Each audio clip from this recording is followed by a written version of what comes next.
የዮሐንስ ወንጌል ምዕራፍ 20 በእሑድ ሰንበት ማርያም መግደላዊት ገና ጨለማ ሳለ ገስግሳ ወደ መቃብር መጣች። ድንጋዩንም ከመቃብሩ አፍ ተነስቶ አገኘች። እናም ወደ ስምዖን ጴጥሮስ ጌታ ኢየሱስ ይወድ ወደ ነበረው ወደ ሁለተኛው ደቀ መዝሙር መጥታ ጌታዬን ከመቃብር ወስደውታል፣ የወሰዱበትንም አላውቅም አለቻቸው።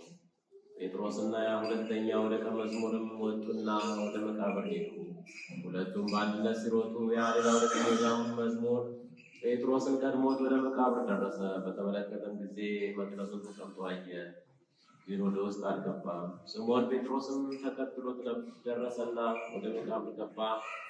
ከፈኑንም በአንድ ወገን ተቀምጦ አገኘ። በራሱ ላይ የነበረውን መጠምጠሚያም ለብቻው ተጠቅልሎ ከከፈኑም ጋር አልነበረም። ከዚህ በኋላ ወደ መቃብር የደረሰው ሌላው ደቀ መዝሙር ወደ መቃብር ገባ፣ አይተውም አመነ።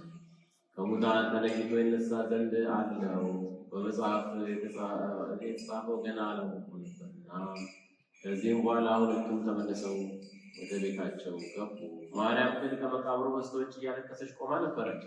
እያለቀሰችም ወደ መቃብር ውስጥ ተመለከተች። ሁለት መላእክትንም ነጭ ለብሰው አየች። ጌታ ኢየሱስ ሥጋ በነበረበት ቦታ አንዱ በራስጌ አንዱ በግርጌ ተቀምጠው፣ እነዚያ መላእክትም አንቺ ሴት ምን ያስለቅስሻል? ማንንስ ትሻለሽ? አላት። ጌታዬን ከመቃብር ውስጥ ወስደውታል፣ የወሰዱበትንም አላውቅም አለቻቸው። ይህንንም ተናግራ ወደ ኋላዋ መለስ ስትል ጌታ ኢየሱስን ቆሞ አየችው። ጌታ ኢየሱስም እንደሆነ አላወቀችም። ጌታ ኢየሱስም አንቺ ሴት ምን ያስለቅስሻል? ማንንስ ትሻለሽ? አላት።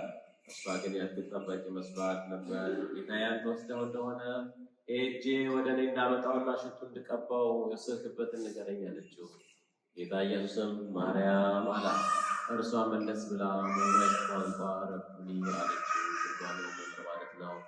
ጌታ ኢየሱስም አትንኪኝ፣ ገና ወደ አባቴ አልደረስኩምና፣ ነገር ግን ወደ ወንድሞቼ ሂጂና ወደ አባቴ ወደ አባታችሁ ወደ አምላኬ ወደ አምላካችሁ አድርጋለሁ በያቸው አለ። ማርያም መግደላዊት ሄደች፣ ለደቀ መዛሙርቱም የምትነግራቸውን የምስራች ነገረቻቸው። ጌታችንንም አየሁት አለቻቸው፣ እንደ ነገራትም ነገረቻቸው። በወልድ ያመነ የዘላለም ሕይወት አለው።